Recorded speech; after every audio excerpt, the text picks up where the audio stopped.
பெரிய தாசில்தார் மேடம், எண்டப்பள்ளி ஊராட்சியில மொத்தம் 18 உட்கடை கிராமம் இருக்குங்க. அதுல ஒரு உட்கடை கிராமம் காந்திஜி நகர், தெரியுங்களா உங்களுக்கு? புதுக்கோட்டை காந்திஜி நகர் அங்க போயிருக்கீங்களா மேடம் நீங்க?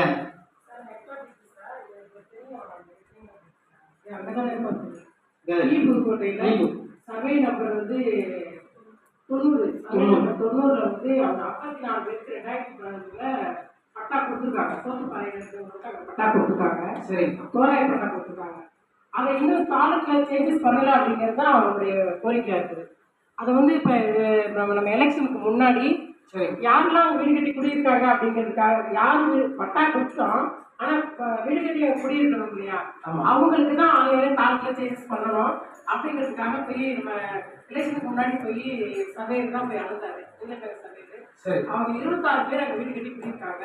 அந்த லிஸ்ட் அவுட் கொடுத்துருக்காங்க. இது வந்து இப்ப ரீசெண்டா சிஎம் ஃபங்க்ஷன் ஏதோ நடக்கிறதா சொல்லியிருக்காங்க. ஃபங்க்ஷன்லாம் கொடுத்துடலான்ட்டு பட்டா கொடுக்கறதுக்கு ஏற்பாடு. அந்த சோத்துப்பாறை டேம் கட்டட பணி ஆரம்பிக்கும் போது அந்த பகுதியில் குடியிருந்தவங்க அதில் வேலை செஞ்சவங்க மேடம், 54 குடும்பத்தை சார்ந்தவங்க. அது சுற்றுலா தலமாக அறிவிச்சு அந்த இடத்துல வந்து இந்த குடியிருப்புலாம் அப்புறப்படுத்தலாம், ஒருவேளை பெருமழை ஏற்படும் பொழுது உங்களுக்கு பாதுகாப்பாக இருக்காததுக்காக அரசாங்கமே அந்த அரசு புறம்போக்கு நிலமாக இருந்த இடத்த அவங்களுக்கு அனுமதி பட்டா கொடுத்துருக்கு. 2004 கொடுத்தவங்க அன்றைய முதலமைச்சர் செல்வி ஜெயலலிதா அவங்க அம்மையார் அவங்க கையில் வாங்கின பட்டா இந்த பட்டா 2004. அதுக்கடுத்து 2013 ஜல்லிக்கட்டில் நடந்த ஒரு கூட்டத்தில் எம்பி அவங்க வந்து உங்களுக்கு தோராய பட்டா கொடுத்துருக்காங்க. இந்த தோராய பட்டா கொடுக்கும் பொழுதே நம்மளுடைய கணக்கில் அடங்கல்ல ஏற்றிட்டு இந்த தோராய பட்டாவே கொடுக்கணும் அப்படிங்கிற மாதிரி இருக்கு. என்னன்னா தாசில்தார் பட்டா கொடுத்துருவாங்க.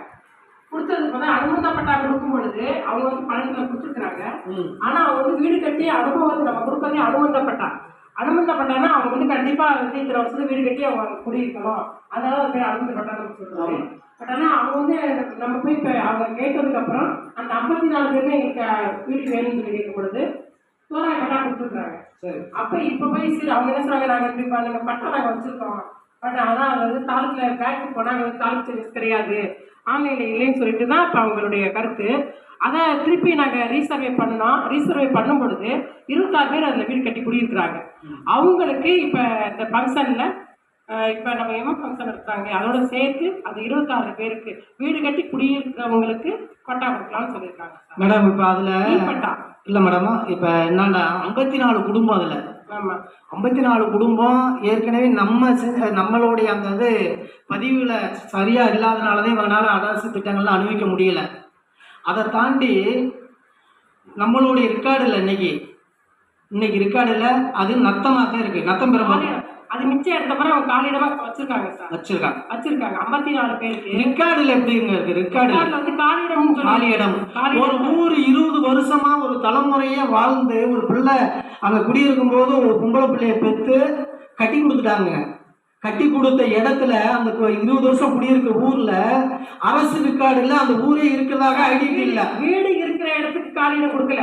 சரிங்க, வீடு இருக்கிற இடத்துக்கு கொடுக்கல. 54 பேருக்கு பட்டா கொடுத்தது உறுதி. சரி, ஆனா இப்ப நீங்க பாத்தீங்கன்னா இப்ப வீடு இருக்கிறவங்க நாங்க ரீசர்வே பண்ண வச்சாச்சு. ரீசர்வே பண்ண 26 பேர் லிஸ்ட் கொடுத்துருக்காங்க சபையிற்கு. இதை வந்து நம்ம தாலுக்குல சேஞ்சஸ் பண்ணா சொல்லியாச்சு, ஆல்ரெடி கொடுத்துருக்காங்க. 2012 கொடுத்துருக்கிறத தாலுக்கு சேஞ்சஸ் பண்ணாதனாலதான் இப்ப அவங்க நம்மகிட்ட வர்றாங்க அப்படின்னு சொல்லிதான் திருப்பி ரீசர்வே பண்றோம். பண்ணும்பொழுது நம்ம பட்டா கொடுத்தா அவங்க அந்த இடத்துல வீடு கட்டி குடியிருக்காங்களா சார்? இல்ல மேடம், இப்ப பட்டா அனுபவ பட்டா கொடுக்கும் போது தோராய பட்டா அவங்க குடியிருக்கிறாங்க ஊச்சல் பட்டு தான் கொடுப்பீங்க. நம்ம வந்து அங்க அனுமதி பட்டா கொடுக்கும் பொழுது தோராய பட்டா குடியிருக்காங்கிறதுக்காக இல்ல, அவங்க நாங்க அப்படி வசதி இல்லாத சின்ன சின்ன குடிசையா போட்டு வச்சிருக்காங்க. அந்த இவ்வளவுதான் நாங்க அங்கிருந்து அனுப்பிட்டதால நாங்க வந்து செட்டு போட்டு குடியிருக்கோம்னு சொல்லி சொல்றதுனால அப்ப வந்து தோராய பட்டா கொடுத்துட்டாங்க. சரி, ஆனா இப்ப அவங்க வீடு கட்டி போய் இப்ப நாங்க என்ன சொல்றோம், ஒரு அம்மா இருக்காங்க அடிக்கடி, அப்ப இதனாலதான பிரச்சனை வருது. அப்ப இப்ப அவங்க வீடு கட்டி குடியிருக்கோம். என்ன காரணம் தெரியுமா மேடம்? இந்த காரணம் வந்து பஞ்சாயத்துல கேட்ட என்ன சொல்றாங்க தெரியுங்களா, உங்களுக்கு இருக்கிறதே எங்களுக்கே தெரியல, உங்களுக்கு நாங்க கருணை அடிப்படையில தண்ணி கொடுக்குறோம்ன்றாங்க.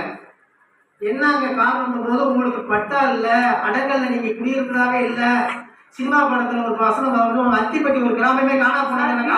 அதே மாதிரி அந்த இன்ன வரைக்கும் நம்மளுடைய கவர்மெண்டோடைய ரெக்கார்டுல நீங்க இப்ப ப்ராசஸோட பண்ணிட்டு இருப்பீங்க. அதை தவிர கண்டிப்பா பட்டா நீங்க வந்து இப்ப இனிமேல் கொடுக்க போறீங்க 18 கொடுத்தாச்சுங்க சார். இப்ப அவங்க என்ன அப்படின்னா வீடு கட்டி குடியிருக்கிறவங்களுக்கு மட்டும்தான் தாலுக்கு பணம் சொல்லியிருக்கோம். சரிங்க. இப்ப குடியே இல்லாம வெறிச்சுமா இப்ப பாத்தீங்கன்னா அந்த 26 பேர் ஐடென்டி பண்ணிருப்பீங்கல்ல, அவங்களுக்குமே இன்னைக்கு தேதி வரைக்கும் பிஓட்ட கேட்கும் போது அந்த உண்மை தன்மையும் சான்றிதழ் கேட்கும் பொழுது எங்ககிட்ட உங்களுக்கு அந்த ரெக்கார்டே இல்லைன்றாங்க. அவங்ககிட்ட சார் இப்பதான் உருவாக்க போறேன்னு சொல்லுங்க. பண்ணி வச்சாச்சு. எப்ப வச்சீங்க? இப்ப எலெக்ஷனுக்கு முன்னாடி பட்டா கொடுக்க எத்தனை வருஷத்துக்கு முன்னால?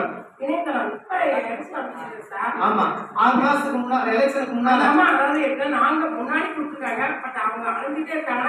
ஏதாவது ஒரு சொல்யூஷன் அவங்களுக்கு தேவைப்படும். மக்களுக்காக நிர்வாகம் ஒரு சின்ன அந்த மக்கள் இருக்கக்கூடியது என்னுடைய கவுன்சில் பகுதியில பிரதானமான ஒரு கிராமம். அந்த கிராம மக்களுக்கான அடிப்படையான வசதிகளுக்கு நாடு சூழல் வளர்ச்சி நோக்கி போயிட்டு இருக்கும்போது அடிப்படை வசதிக்காக இயங்கிட்டு இருக்கக்கூடிய ஒரு 54 குடும்பம். நீங்க சொல்லக்கூடிய 26 பேரை அங்க குடியிருக்கிறதுக்கு காரணம் இருப்பிடத்தை உருவாக்கிட்டாங்க. இன்னும் மிச்சம் இருக்க மைக்ரேட் ஆகி பக்கத்துல இருக்கக்கூடிய தோப்புகள்ல இங்க வீடு இல்லாதனால தோப்புகள்ல காவல் குடியிருப்புல இருக்காங்க, காவல் காத்துட்டு இருக்காங்க. இப்ப நம்மளுக்கு இந்த ரெக்கார்டு சரியா இருந்தா அவங்க குடியிருப்பு உருவாக்க முடியும். நீங்க கொடுக்கும் போதே இதுல பாரபட்சம் இல்லாம 54 பேருக்கான இது பண்ணுங்க. 54 பேருக்கு இப்போதைக்கு தற்காலிகமா புதுசு கூட குடியிருக்கிறதுக்கான ஏற்பாடு பண்ணி கொடுப்போம். என்ன மேடம், உடனடியாக அந்த மக்களுக்கான அடிப்படை தேவைகளை நீங்க உடனடியாக செஞ்சு கொடுக்கலாம். 26 பேர் பண்ணிருக்காங்க இல்லையா? சரிங்க. அந்த இது போக மிச்சம் இருக்கிறவங்க இருந்தாங்கன்னா அன்னைக்கு இல்ல அவங்க வந்து. சரி. இப்ப ரீசெண்டா இவர் செட்டு போட்டு குடியிருப்பா, அதையும் கேட்டாச்சு. சின்ன சின்ன செட்டு போட்டு இருக்கிறதா இப்ப சொல்றாங்க. நாங்க போய் ரீசர்வே பண்ணும்பொழுது அவங்க இல்லாததுனாலதான் லிஸ்ட் எடுத்து வந்திருக்காங்க. இப்ப நீங்க சொன்னீங்கன்னா இப்ப இதே நான் போய் கோரிக்காங்க. மேடம் வச்சு அந்த 54 பேருக்கான அந்த மனை ஒதுக்கீடுல அவங்க வந்து குடியமர்த்ததுக்கான ஏற்பாடு கேட்டுதான் வந்தேன். நீங்க எப்ப கொடுக்க போறீங்கன்னு கேட்டு வந்தேன். இப்ப ஃபங்க்ஷன் வைக்க போறாங்க மேடம், அதுல கொடுத்துருவோம். இவங்களுக்கு மிச்சம் இருக்கிறவங்க குடியிருக்கிறாங்க, திருப்பி ரீசர்வே பண்ணி நம்ம கொடுப்போம். இப்ப நாங்க ஒரு முயற்சி எடுக்கிற சென்ட்ரல் கவர்மெண்ட் மூலியமா அனைவருக்கும் வீடு கட்டக்கூடிய திட்டத்துல பிஎம்ஏவில இவங்களுக்கு ரெக்கார்டு மட்டும் சரியா இருந்தா 54 பேருக்கு 2,10,000 ரூபாய்க்கான பிரதம மந்திரி அனைவரும் வீடு கட்டக்கூடிய திட்டத்துல ஒரு கிராமமே உருவாக்கி இருப்போம். இப்ப அந்த பட்டானால அது அவங்களுக்கான குடியிருப்புல கட்டட பணியில தாமதம் ஏற்படுது. நம்ம மரியாதைக்குரிய தாசில்தார் அவங்க உடனடியாக அதை கவனத்தில் எடுத்து எவ்வளவு குயிக்கா அந்த பகுதி மக்களுக்கான அந்த ரெக்கார்டை சரி பண்ணி அவங்க அடுத்தடுத்த அரசு சலுகைகளை பெறக்கூடிய வாய்ப்புகளை தயவு செய்து நீங்க உருவாக்கி கொடுக்கணும் மேடம். நீங்க மக்களை சொல்லியோ அவங்களுடைய